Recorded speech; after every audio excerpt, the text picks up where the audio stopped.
এবার ফেনীর সৌজন্যে কোরবানির হাট।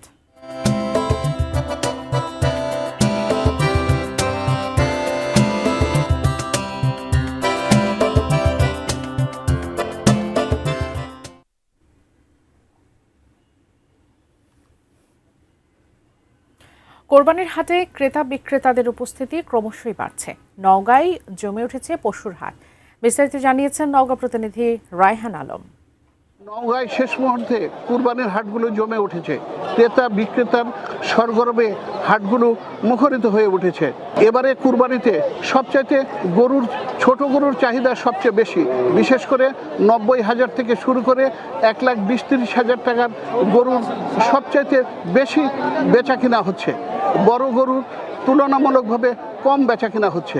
আমি এখন দাঁড়িয়ে আছি নওগাঁ জেলার চকগড়ি হাটে। ক্রেতা বিক্রেতাদের মধ্যে রয়েছে দাম নিয়ে মিশ্র প্রতিক্রিয়া। বিক্রেতারা বলছেন তাদের উৎপাদন খরচ বৃদ্ধি হয় এবং খোল ভুসি এবং বিভিন্ন জিনিসের দাম বৃদ্ধি হয়, তারা বেশি দাম পাচ্ছেন না, তারা শঙ্কায় আছেন। আর ক্রেতারা বলছেন যে এবারে অন্যান্য বছরের তুলনায় এবারে গরুর দাম বেশি। জেলা প্রাণী সম্পদ তথ্য মতে জানা গেছে এই জেলায় 39,000 প্রান্তিক চাষিরা প্রায় 8 লাখ কুরবানির পশু তারা দিতে পারবেন।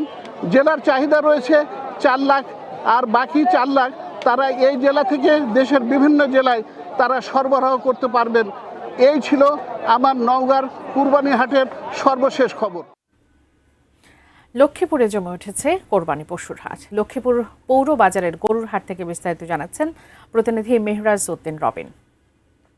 কোরবানি ঈদকে সামনে রেখে লক্ষ্মীপুর পৌর গরু বাজার জমে উঠেছে বললেই চলে। আমরা এই মুহূর্তে রয়েছে লক্ষ্মীপুর পৌর শহরের গরু বাজারে। ইতিমধ্যেই কিন্তু আমরা লক্ষ্য করেছি যে পৌর গরু বাজার কিন্তু জমজমাট হতে শুরু করেছে এবং ক্রেতা বিক্রেতাদের সমাগম বাড়তে শুরু করেছে। আমি কয়েকজন ক্রেতার সাথে কথা বলেছি, তারা আমাকে যেমনটি বলেছেন যে গত বছরের তুলনায় গরুর দাম কিছুটা বেশি এবং মাঝে গরুর দাম তারা বলছেন বেশি বলছেন। এবং এছাড়া আমি কয়েকজন বিক্রেতার সাথে কথা বলেছি, তারা আমাকে যেমনটি বলেছেন যে গতবারের তুলনায় এবার গরুর দাম কিছুটা তারা বেশি হাঁকাচ্ছেন, কারণ তারা গরু লালন পালন এবং খাদ্যদ্রব্য দাম বাড়তি থাকার কারণে তাদের খরচ বেশি পড়ছে এবং এই কারণেই তারা দাম বেশি। এছাড়া পানি সম্পদ অধিদপ্তরের কর্মকর্তা তারা আমাকে যেমনটি জানিয়েছেন যে লক্ষ্মীপুরে স্থায়ী অস্থায়ী মোট 90টি হাট বসেছে এবং লক্ষ্মীপুরে কোরবানি পশুর চাহিদা রয়েছে 95,000 এবং বর্তমানে 95,000-এর অধিক কিন্তু পশু লক্ষ্মীপুরে মজুদ রয়েছে। এছাড়া পুলিশ প্রশাসনের পক্ষ থেকে যেটি আমাদেরকে জানানো হয়েছে যে প্রত্যেকটা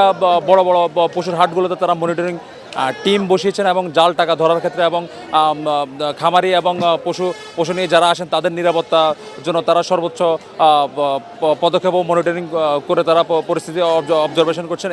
এই ছিল লক্ষ্মীপুর থেকে আমার কাছে সর্বশেষ। ফিনিশ আপনার ঘরবাড়ি ও আঙ্গিনা সকল কীটপতঙ্গ ধ্বংস করে।